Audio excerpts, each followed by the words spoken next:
Exercise 3.2 को continue करते हुए क्वेश्चन नंबर 6 को सॉल्व करेंगे। ओके, तो क्वेश्चन नंबर 6 से क्या है, थोड़ा अलग क्वेश्चन है, इंटरेस्टिंग क्वेश्चन है बट इजी क्वेश्चन है। ओके, तो इसमें आपको एक इक्वेशन दी हुई है। ओके, एक लीनियर इक्वेशन दी हुई है, आपको दूसरी लीनियर इक्वेशन लिखनी है। किस लिए लिखनी है, क्या कंडीशन होनी चाहिए कि दूसरी लीनियर इक्वेशन इस तरीके से लिखनी है कि वो आपकी इंटरसेक्टिंग लाइन बनाए जब इसके साथ ग्राफिकली रिप्रेजेंट करें उसे।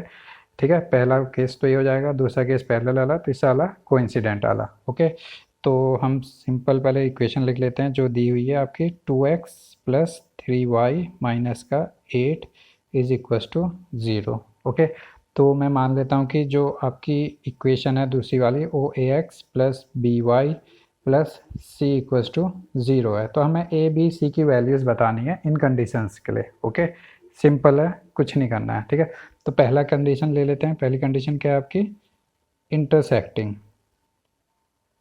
ठीक है, लाइंस।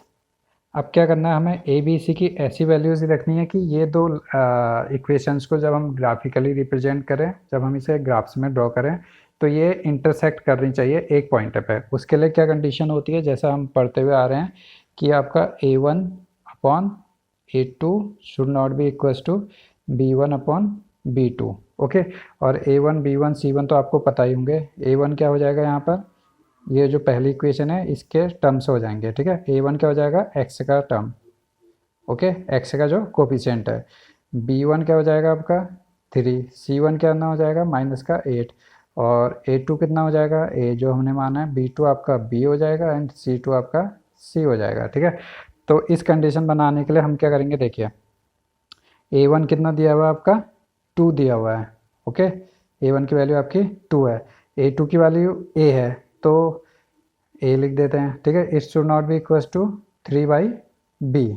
ओके, तो मैंने मान लिया यहाँ पर a की वैल्यू 4 है। ठीक है, हम a b c की कोई भी वैल्यू मान सकते हैं बट ये कंडीशन सेटिस्फाई करनी चाहिए हमें इंटरसेक्टिंग लाइन्स के लिए। तो मैंने a की वैल्यू 4 मानी है। अब b की वैल्यू क्या नहीं रख सकता हूँ मैं, b की वैल्यू 6 नहीं रख सकता हूँ। क्यों, 6 से क्यों नहीं रख सकता हूँ, अगर मैं देखिए a की वैल्यू 2 रखता हूँ, b की वैल्यू 6 रखता हूँ, तो अगर 6 हो गया तो ये 1/2 हो जाएगा, ये भी 1/2 हो जाएगा, तो ये दोनों इक्वल वैल्यूज़ आ गई हैं, तो मेरी कंडीशन सेटिस्फाई नहीं करेगी। तो b की, अगर मैं a की वैल्यू 4 मान रहा हूँ यानी 2/4 हो जाएगा, तो मैं b की वैल्यू 6 के अलावा कुछ भी रख सकता हूँ। तो 3/b की वैल्यू मैंने मान ली 5 मान ली। ठीक है, आप 6 के अलावा कोई भी नंबर आप यहाँ पे b की वैल्यू में रख सकते हैं। ठीक है, तो मेरी इक्वेशन कितनी हो जाएगी, a की वैल्यू हमारी 4x हो गई। ओके, b की वैल्यू हमने 5 मान ली 5y, और c की वैल्यू तो आप कुछ भी रख सकते हैं, -8 ही रख दीजिए। ओके, जो इक्वेशन है, तो ये हमारी इक्वेशन मिल गई है। ओके, तो ये ज़रूरी नहीं कि मेरी जो इक्वेशन है आपकी भी यही आएगी, आपकी भी कुछ भी इक्वेशन आ सकती है, बस a1/a2 should not be equals to b1/b2 होना चाहिए। ओके, पहला वाला तो हमने कर लिया। यहाँ पे देखिए हम a की वैल्यू 3 भी मान सकते हैं, a की वैल्यू 3 मान लेंगे तो ये हो जाएगा 3x। ठीक है, b की वैल्यू 5 ही रख देते हैं, 5y - 8 = 0। इसमें भी अगर हम a1/a2 करेंगे, ठीक है, तो a1/a2 कितना आएगा आपका, देखिए a1 की वैल्यू कितनी थी आपकी 2, और a2 की वैल्यू आ गई हमने 3। ठीक है, b1/b2 कितना है आपका, b1 की वैल्यू कितनी है आपकी 3, और b2 की वैल्यू कितनी है आपकी 5। तो ये इक्वल है क्या, ये दोनों इक्वल नहीं है, 2/3 इज़ नॉट इक्वल्स टू 3/5। तो ये जो हमारी इक्वेशन मिली है, ये इक्वेशन, ठीक है, ये भी जो है इसके साथ इंटरसेक्ट करेगी जो हमें गिवन इक्वेशन थी, और ये इक्वेशन भी जो है उसके साथ इंटरसेक्ट करेगी। तो ऐसे जो है इनफाइनाइट इक्वेशंस आप फाइंड आउट कर सकते हैं। ओके, तो सेकंड देखते हैं, सेकंड का क्या कंडीशन होता है। सेकंड में क्या कंडीशन दी हुई है, सेकंड में दी हुई है कि वो पैरेलल लाइन्स होनी चाहिए, और पैरेलल लाइन्स की आपकी क्या कंडीशन होती है कि a1/a2 तो इक्वल होना चाहिए b1/b2 के, बट ये c1/c2 के इक्वल नहीं होना चाहिए। ठीक है, तो मैं इसी इक्वेशन को मॉडिफाई करके मैं पैरेलल का केस बना दूंगा यहाँ पर। ओके, तो मैंने मान लिया a1 की वैल्यू तो हमारी कितनी थी 2 थी।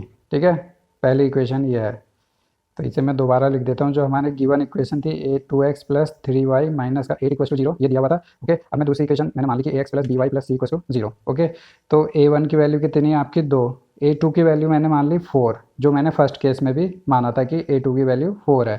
ठीक है, तो अब ये इक्वल होना चाहिए B1/B2 के। B1 की वैल्यू 3 है, तो B2 की वैल्यू कितनी होनी चाहिए कि ये दोनों रेशियोज इक्वल होंगे? ये 2 का 2 टाइम्स है 4। ओके, तो थोड़ा सा ये हो गया। ओके, तो यहाँ पर A2 की वैल्यू 4 है, तो B2 की वैल्यू कितनी होनी चाहिए? 6 होनी चाहिए। क्योंकि 4 क्या है? 2 का 2 टाइम्स है, तो 3 का 2 टाइम्स कितना हो जाएगा? 6 है, तभी ये रेशियो आपके बराबर आएंगे, 1/2 आ जाएगा, ये भी आपका 1/2 आ जाएगा। ठीक है, बट ये इक्वल नहीं होना चाहिए। C1/C2 है, C1 कितना है आपका? -8। ठीक है, C2 की वैल्यू क्या नहीं होनी चाहिए?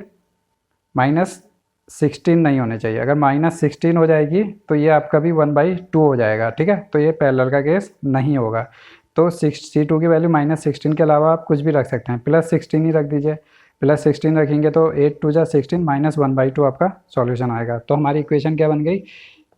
4x, ठीक है, +6y +16 = 0। तो ऐसे ही आप जो है डिफरेंट इक्वेशन भी निकाल सकते हैं। ओके, तो अभी हम थर्ड केस देंगे कोइंसिडेंट का।